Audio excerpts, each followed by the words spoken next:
तुम्ही सुरू केलं ना. बघा काय आहे, सगळ्यात आनंद काय आहे तुम्हाला, आज अजितदादा जिंकले, आनंद आहे की नाही? ते आहे, मानलं पाहिजे की नाही? लोकशाहीमध्ये मांडायची आहेत ना फक्त.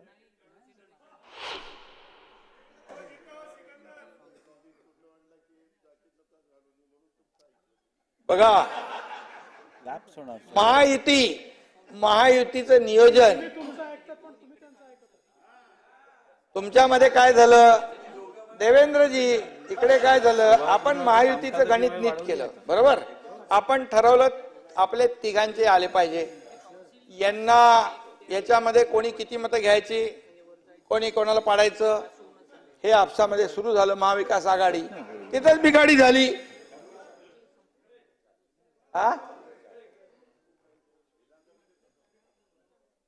अरे आता काय आहे, आता लाडकी बहीण, ही आपली लाडका भाऊ, आता लाडका भाऊ योजना काढा म्हणाला कोणतरी. अरे सख्या भावाला कधी जवळ केलं नाही, आता ते म्हणाले लाडका भाऊ काढा. लाडका भाऊ पण आम्ही काढला विजयराव. 10,000 पर्यंत सुशिक्षित बेरोजगाराला अप्रेंटिसशिप देणार दर महिन्याला. डिप्लोमा होल्डरला 8,000 आणि वर्षाला 10 लाख.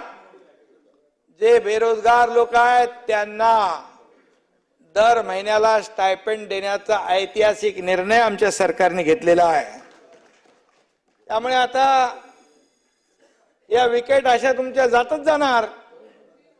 आणि म्हणून मी आपल्याला एकच सांगतो, तुम्ही मगाशी म्हणाला सुडाचं राजकारण. अरे तुम्ही 2.5 वर्षामध्ये किती सुडाचं राजकारण केलं. या ठिकाणी नुसतं मुख्यमंत्र्यांच्या विरुद्ध बोलल्यानंतर त्या नारायण राणेंना जेवणाच्या ताटावर उठवून त्यांना अटक करायचं काम केलं.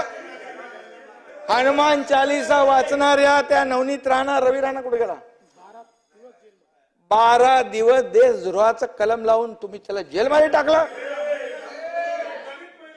कंगना राणावतचं घर तोडलं, 80 लाख रुपये महापालिकेचे कोर्टाच्या वकिलाची फी भरली त्याच्यात. अर्णब गोस्वामीला आतमध्ये घातलं, त्या राहुल कुलकर्णीला आतमध्ये घातलं. देवीच्या ऑफिसरला मारलं. अरे सुडाचं राजकारण तुम्ही खेळलं, आम्ही नाही. सुडाचं राजकारण तुम्ही बोललात, सुडाचं राजकारण आम्ही करतोय. तुम्ही तर गिरीश महाजनला हात घालणार होतात. तुम्ही तर कोण आहे, मी आधी पण बोललो हा विषय. यांना 4था नंबर होता यांचा. म्हणजे बाबा तुम्हाला हे पटणार नाही, परंतु या सगळ्या गोष्टी चालू होत्या. अजितदादा बोलत होते असं करू नका. अजितदादा बरोबर आहे, बरोबर आहे. आणि म्हणून तुम्ही सांगत होता करू नका.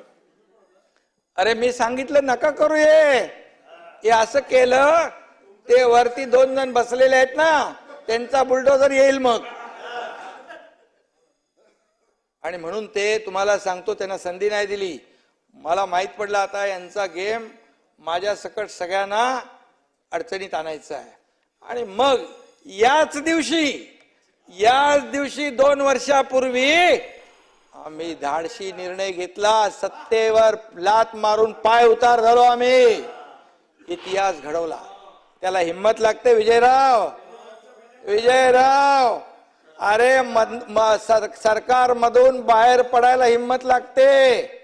ती हिम्मत आम्ही दाखवली आणि जनतेच्या मनातलं सरकार आम्ही आणलं. खऱ्या अर्थाने लोकांचं मॅन्डेट जेला होतं ते सरकार आम्ही आणलं आणि 2 वर्ष हे सरकार चाललं. आज 2 वर्षात आम्ही बाबा अनेक कामं केली. तुम्ही छातीवर हात ठेवून सांगा. आज अगोदर सगळ्यांनी प्रकल्प बंद केले होते. कारशेड मध्ये स्पीड ब्रेकर, मेट्रो मध्ये स्पीड ब्रेकर, अटल सेतू मध्ये speed breaker, Delhi Mumbai speed breaker, bullet ट्रेनला स्पीड ब्रेकर, सुप्रभाला स्पीड ब्रेकर, आमदार निवास, अरे आमदार निवास सगळं सगळीकडे खोडा घालण्याचं काम केलं. जलयुक्त शिवार योजना, अरे शेतकऱ्याची योजना ती पण बंद पाडली, ती पण बंद पाडली. मुख्यमंत्री सहायता निधी फक्त 2.5 वर्षात 2.5 कोटी रुपये, पण या एकनाथ शिंदेने 280 कोटी रुपये दिले गरिबाला. रस्त्यावर पण, गाडीत पण, ऑफिस मध्ये पण, घरी पण मुख्यमंत्री सहायता निधीचे अर्ज आल्यावर फटाफट पेन निघतो, लगेच सही होते. तिकडे सुनील काय होतं, पेनच नव्हता. आणि म्हणून मी आपल्याला एवढंच सांगतो की कुठलीही दुर्घटना असू द्या. बघा, मी एक, तुम्ही मगाशी म्हणालात नाना भाऊ, हा माणूस साधा भोळा आहे, आणि खरं आहे. मी माझ्याकडे नाही ते सगळे शक्य. म्हणजे मी जिथं आपत्ती येते, पूर येतो, महापूर येतो, इरशाळवाडीची घटना येते, तिथे पोचतो एकनाथ शिंदे. आणि म्हणून तुम्हाला सांगतो, इरशाळवाडीत मला सगळे दादा भुसे, योगेश सगळे होते इकडे, गिरीश महाजन, तुम्ही मला भेटले येताना खालून, मी वरून येत होतो. नाना भाऊ, मी सांगतो तुम्हाला वस्तुस्थिती, मी का गेलो. मला सगळे माझे सहकारी सांगत होते तुम्ही हे रिस्क घेऊ नका, पण मी सांगतो तुम्हाला, तिथे सायकल जायची पण जागा आहे का, गाडीचा विषय वेगळाच आहे. असं आपण डोंगर चढले, तिथं काही प्रमाणात मला बोलले चला आपण जाऊ पार करून, पण 2-3 टेकड्या गेल्यानंतर माझ्या डोळ्यासमोर पण काजवे चमकू लागले. आणि हे गिरीश भाऊ बोलतोय, अरे माझ्यावर खूप रागवले ते. परंतु मी गेलो का, तिथं वरती NDRFचे लोक काम करत होते, तिथे NDRFचे लोक काम करत होते.